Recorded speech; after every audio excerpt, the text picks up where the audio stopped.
అతిగా ఆవేశపడే ఆడది, అతిగా ఆశపడే మగాడు సుఖపడినట్లు చరిత్రలో లేదు. ఇది ఒకప్పుడు రజనీకాంత్ చెప్పిన పంచ్ డైలాగ్. మరి ఆ రెండు ఒకరే అయితే అతిగా ఆవేశపడే ఆడది, అతిగా ఆశపడే మగాడు కలిస్తే ఇలా అతిగా ప్రవర్తించే ఓ అఘోరి లాంటి కటౌట్ బయటకొస్తుంది. ఆ క్యారెక్టర్ చేసే చిత్ర విచిత్ర వేషాలు ఎలా ఉంటాయో రెండు తెలుగు రాష్ట్రాలు చూశాయి. ఆఖరికి అఘోరి చర్యలే అతన్ని జైలు పాలు చేశాయి. అతి సర్వత్రా వర్జయేత్ అంటే అతి ఎక్కువైతే ఎలా ఉంటుందో, అదెలాంటి పరిణామాలకు దారి తీస్తుందో చెప్పటానికి మన దగ్గర ఇప్పటికే బోలెడన్ని ఎగ్జాంపుల్స్ ఉంటాయి. కానీ మనకు తెలియని, మనం ఎప్పుడూ చూడని లేటెస్ట్ ఎగ్జాంపులే ఈ అఘోరి క్యారెక్టర్. అతి కొద్ది కాలంలో ఈ అఘోరికి వచ్చిన నేమ్, ఫేమ్ అంతా ఇంతా కాదు. ఈ మధ్యకాలంలో సోషల్ మీడియాలో ఇన్స్టెంట్గా పాపులర్ అయిన పర్సనాలిటీలలో ఈ అఘోరి కూడా ఒకడు. మొదట్లో అంతా బాగానే ఉంది. చాలా మందికి ఈ లేడీ అఘోరి కొత్తగా అనిపించింది. అఘోరాలు ఉంటారని అందరికీ తెలుసు, నాగసాధువులు ఉంటారని తెలుసు. కానీ ఇలాంటి ఓ లేడీ అఘోరి కూడా ఉంటుందా అని అంతా ఆశ్చర్యపోయారు.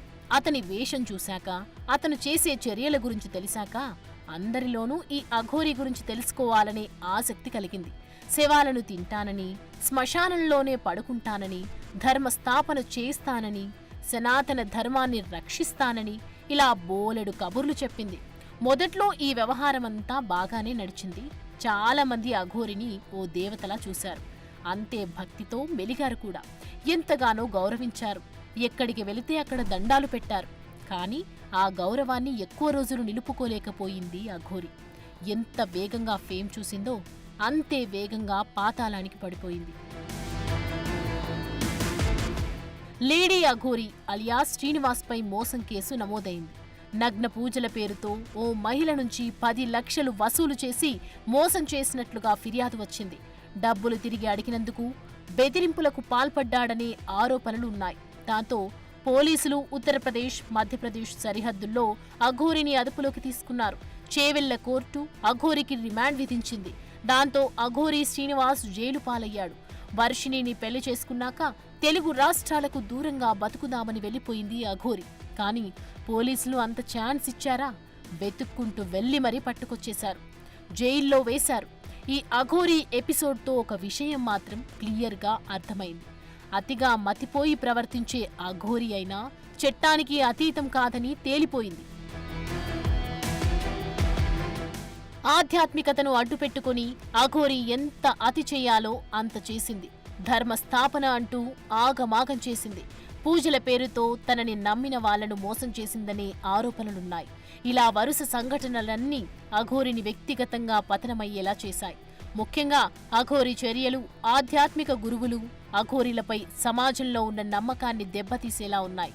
అవన్నీ ఆమె ప్రతిష్ఠతను, నమ్మకాన్ని కోల్పోయేలా చేశాయి. జనంలోనూ అఘోరి పట్ల విరక్తి వచ్చేసింది. మొదట్లో భక్తితో చూసిన వాళ్లే ఇప్పుడు చీదరించుకుంటున్నారు. ఇలా ఉన్నావేంట్రా బాబు అని నిట్టూరుస్తున్నారు.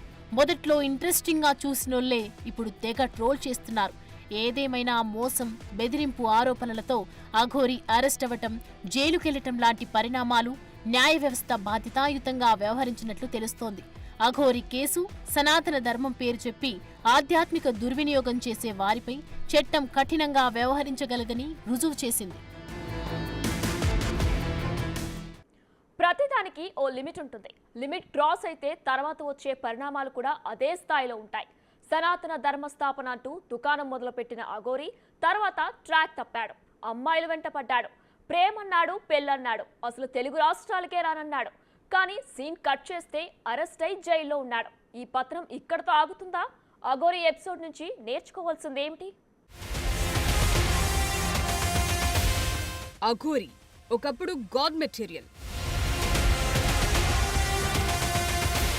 ఇప్పుడదే కటౌట్ ట్రోల్ మెటీరియల్.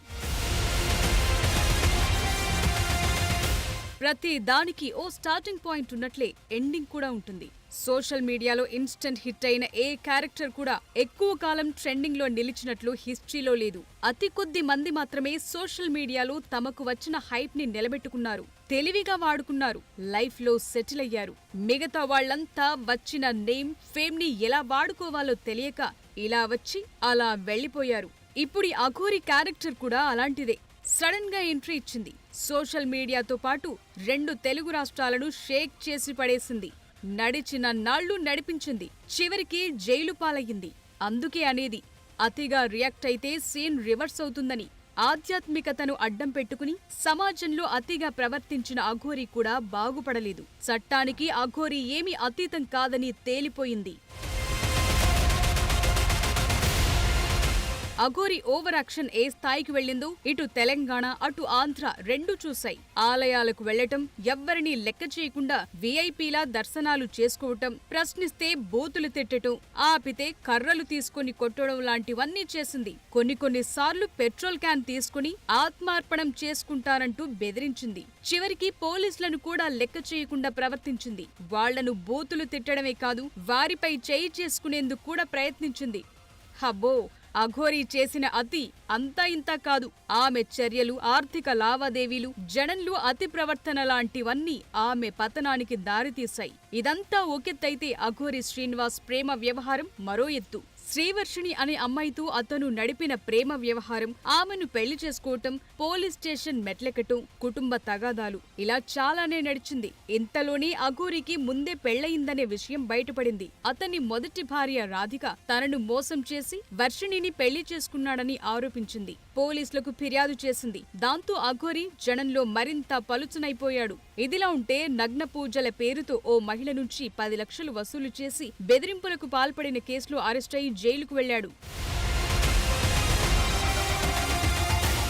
మొదట్నుంచి అఘోరి వ్యవహారం వివాదాస్పదంగానే ఉంది. సనాతన ధర్మం, ఆధ్యాత్మిక భక్తి మార్గం అంటూ సోషల్ మీడియాలో ప్రచారం చేస్తూ ఆలయాలను సందర్శిస్తూ కాంట్రవర్సీలకు కేరఫ్ గా మారింది. ఇక బీటెక్ చదువుతోన్న శ్రీవర్షిణి అఘోరితో వెళ్లటం, అతన్నే పెళ్లి చేసుకోవటం కూడా జనంలో పెద్ద చర్చకు దారితీసింది. ఆధ్యాత్మిక మార్గాన్ని ఎంచుకున్న అఘోరి సడన్ గా ప్రేమ, పెళ్లి వైపు మళ్లింది. ఈ పరిణామం ఎవ్వరికీ అర్థం కాలేదు. దాంతో అతని ఆధ్యాత్మికత, భక్తిపై అందరిలోనూ అనుమానం మొదలైంది. తన పబ్బం గడుపుకునేందుకే ఈ వేషం వేశాడనే చర్చ జరిగింది.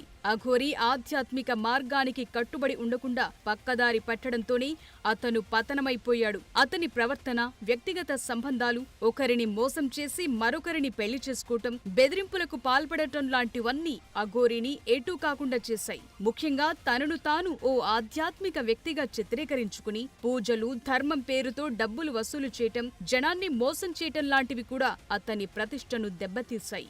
ఏ సోషల్ మీడియాతో అతను జనాన్ని ఆకర్షించి పాపులర్ అయ్యాడో చివరికి అదే సోషల్ మీడియా అఘోరి వివాదాలను, మోసాలను, అతని నిజ స్వరూపాన్ని బయటపెట్టింది. ఆఖరికి తీసుకెళ్లి జైల్లో కూర్చోబెట్టింది. ధర్మం పేరు చెప్పి దారి తప్పిన వారెవరైనా సరే చివరికి ఇలా జైల్లో చిప్పకూడు తినాల్సి వస్తుందనే సందేశమిచ్చింది అఘోరి ఎపిసోడ్.